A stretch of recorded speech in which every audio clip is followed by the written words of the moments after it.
Hello, welcome. My name is Tauni, and yes, I'm a yoga instructor, but I also enjoy running.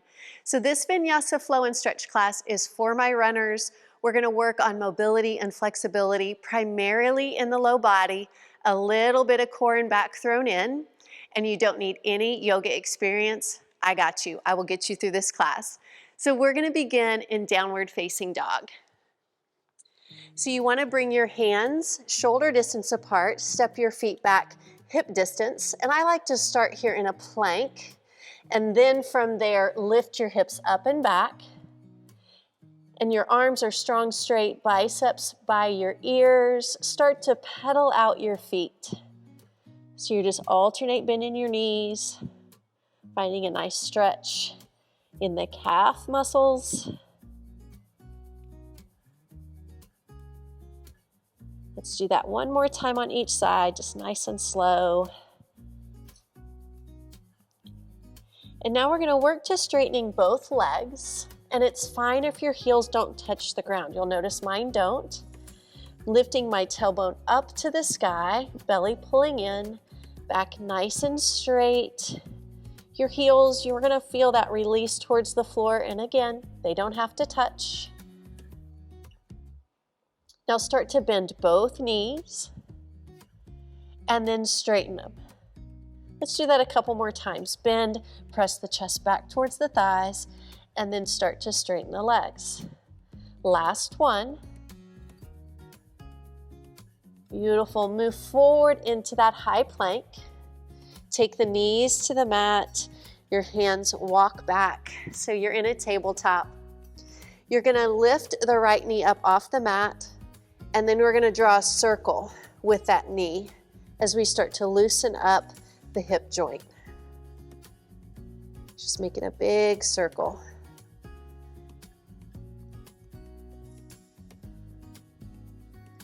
Now switch your direction. So it's out to the side and back now. Just take your time. Try to make the range of motion as large as you can.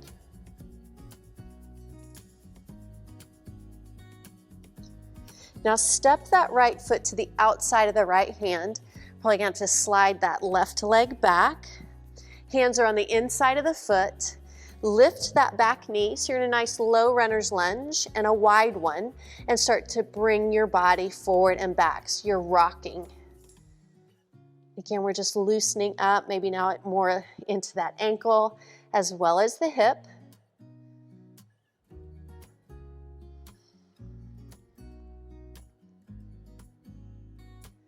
Now take that left knee to the mat, and we're going to hold the stretch. So you're sinking your hips down, great stretch into the thigh and the hip flexor, as well as that right hip. Now depending on your flexibility, you might be able to walk the hands more forward and maybe take the forearms to the mat. In my case, I'm going to bring that floor up to me, and I'm going to use a yoga block. A book is also something that you could use. Try to keep your hips as in line as they can. Your tendency is probably going to want to fall over to that left side. If that's happening, pull it back in. And as we hold these stretches, be sure that you're breathing, especially sometimes when we get into uncomfortable positions, we will tense up and hold our breath. We want to do the opposite of that. Take a nice long deep breath. Let's do at least one more deep breath in and out. Then start to press up. Take that right leg back behind you. Walk your hands back. You're going to tuck the toes down into the ground and shift your weight back. Find that stretch for the calf.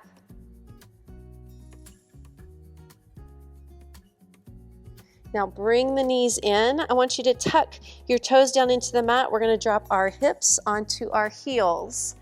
So see how that works for you. It's called, sometimes called toe pose. I'm going to try to take your mind off of it as we hold this stretch because it can get a little intense. I want you to see if you can wrap your arms behind you. Maybe grab onto your elbows, slide your shoulders down. And if you need a little break, it's fine. Just lift up and go back. I find my runners and my athletes really do not like this stretch. Again, connect to your breath. You've got this. 2 more deep breaths in and out. Nice and slow. 1 more time. Good. Come forward. Let the tops of your feet find the mat. And now once again, we're going to drop our hips to the heels. Look down and make sure your legs are hip distance apart. If the knees have come together, widen it out a little bit. And I realize some of you, this might be intense. If this is okay, see what happens if you lean back. Maybe lean back a little more. And then from here, what happens if you lift your knees? And again, just try. If it doesn't work for you, that's okay. Now we're getting into the tops of the feet, the ankles, and as well as those thighs. Breathe.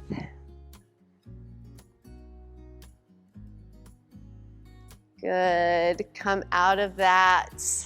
Let's find downward facing dog again and start to pedal out those feet. Just alternate bending your knees. You might find you already have a little bit more range of motion and can take those heels a little closer to the mat. Find downward facing dog, tailbone lifting, back nice and straight. Coming forward, drop your knees to the mat, back into that tabletop. Left side, you're gonna lift that leg up, draw that circle with that knee, loosening up your hip.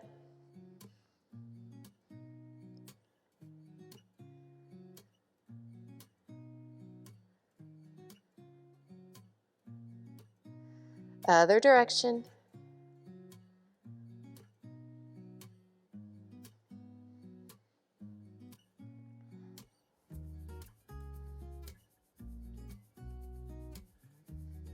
Good, now step that left foot to the outside of that hand, slide that right knee back, lift that knee, start that rocking motion forward and back. So I'm trying to bring some movement in between those long holds.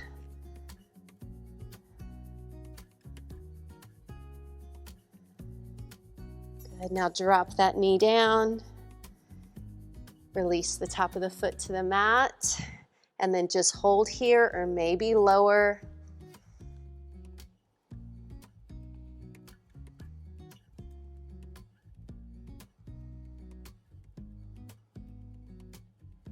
Deep breaths, don't hold on to your breath.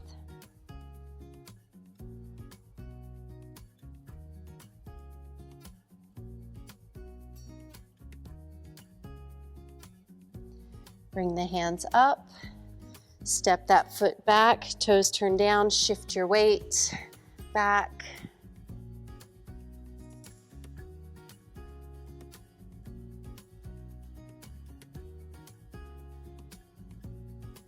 And step back. Lift your hips up into downward facing dog. We're gonna move on into, it's called a yogi squat or malasana pose. So you're gonna step your right foot to the outside of the right hand, then your left.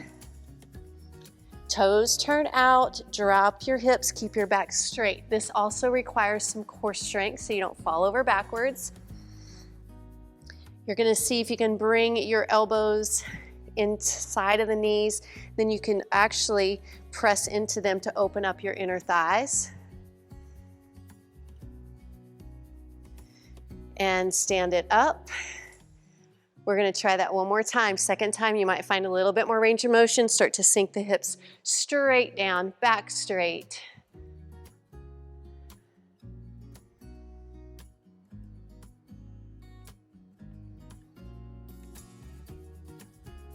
Stand it up.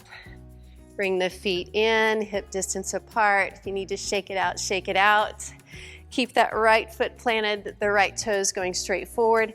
Step that left foot back. We're coming into a high lunge. Reach your arms up over your head. Now see if you can lead with the eyes. See if you can take your eyes up and lift your heart. Idiom out.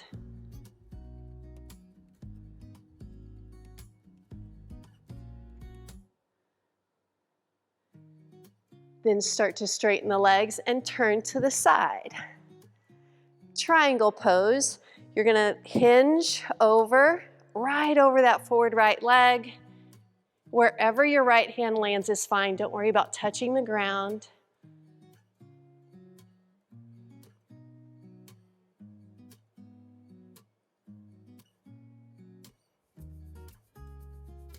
Start to lift up. Turn the left toes to the corner. Drop into what's called Skandasana pose or a lateral lunge. Beautiful stretch here for the inner thigh. Again, a little bit of core here as well. If you need the hands on the mat, do that. And it's fine. I oftentimes see the heel come up. That's okay. Let's start to move it out. So hands are on the floor. Right toes turn in at a diagonal. Go to that other side. And switch. So we're just loosening everything up. We're going to take it back to that left side and hold. So hands can be at the heart or on the floor. Pivot to the back of the mat. Step that right foot forward. Hip distance apart. Come into forward fold. Let the top of the head reach down for that mat. You can shake out the head side to side, release any tension.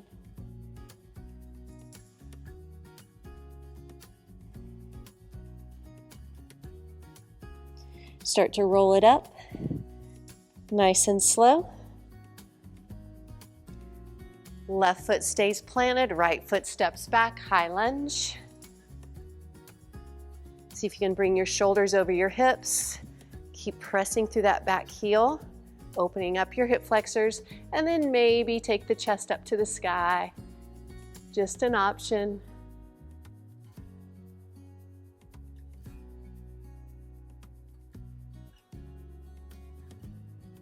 Straighten the legs as you rotate to the side. Triangle pose. Just lean over, tilt the hips. Triangle. It's also a great place for a block or a book. I like to just usually place mine on my shin. I oftentimes see people think they can reach the floor and that's deeper, then their butt goes behind them. You're losing the stretch. So keep aligned over that forward leg. Start to lift. Right toes turn to the corner. Drop into Skandasana pose, your lateral lunge. We hold this first one.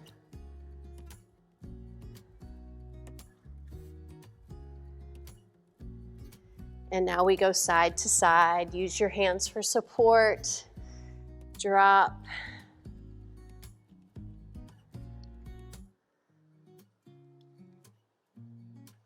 Just flowing side to side. Hold it back to that right side.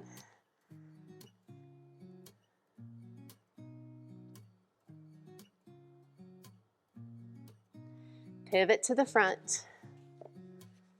Step forward. Lengthen your back, and then coming back into that forward fold. Again, release, let the top of the head drop towards the floor, and it's okay to have some bend in the knees. Just find length in your hamstrings.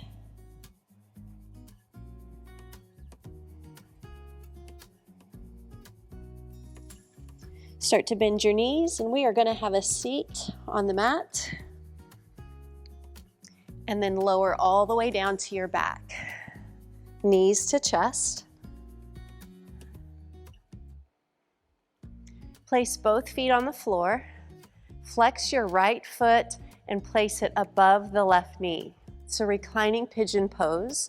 So from here, lift the left foot off the floor, interlace your hands behind that left thigh, and you're pulling it closer to you. And again, depending on your flexibility, maybe you take your hands up to the shins. And if you find your shoulders are up off the mat, you can always use a towel or strap behind that thigh to help you.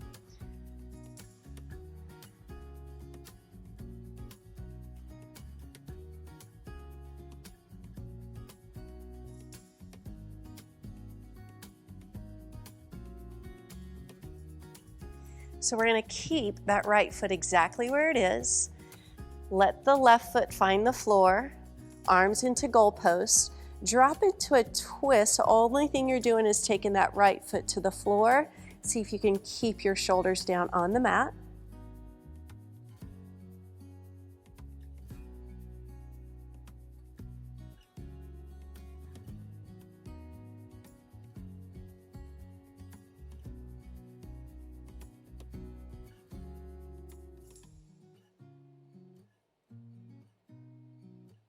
Lifting back up, extend the left leg out. The right leg is going to go up to the sky. You can grab behind the thigh, the calf, wherever it is comfortable for you. I just want you to find some length in the back of the leg in the hamstring. You can flex the foot.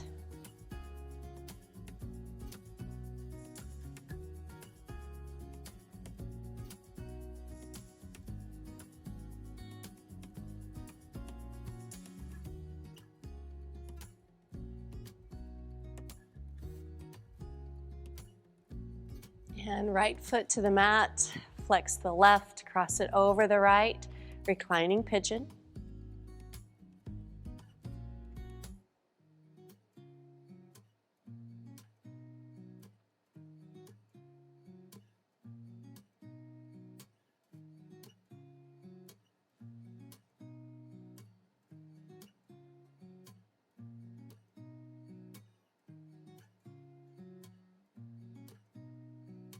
Moving into that twist, so right foot to the floor, shoulders stay down. I like to bring mine into that goalpost shape. Coming into your twist.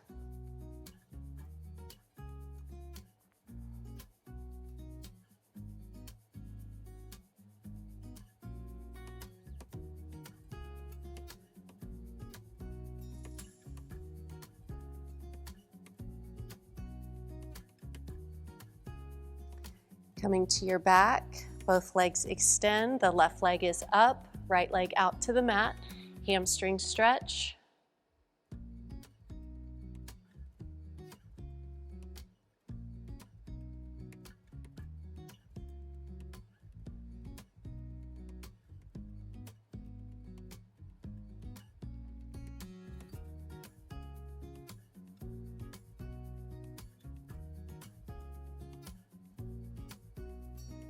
Knees come into the chest. Take a moment, rock side to side. Going into happy baby, you're going to lift your ankles above the knees. Reach up, place the peace fingers around the big toe, thumbs on top, and guide the knees down closer to the floor. And again, an option, just grab behind the thighs. That is better for you. You want to see if you can connect your entire back all the way to your tailbone, onto the mat.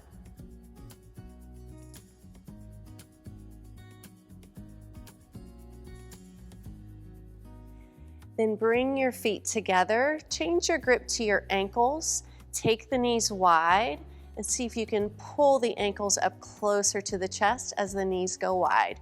One more nice stretch here.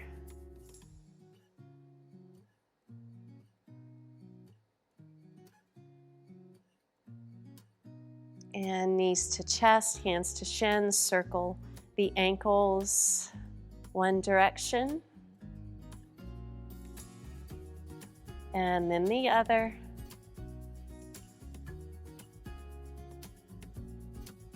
Now start to rock forward and back a few times, gain some momentum. Come up to have a seat. You did beautifully. Thank you so much for joining me for this Vinyasa flow and stretch class. Hopefully you add this into your routine, help keep some mobility and flexibility in that low body, hopefully prevent some injury and keep you out there running. Have a blessed day. Thanks again for joining me for this practice. We usually end a yoga class with hands to heart, and from my heart to yours, namaste. Thanks again for joining me and have a blessed day.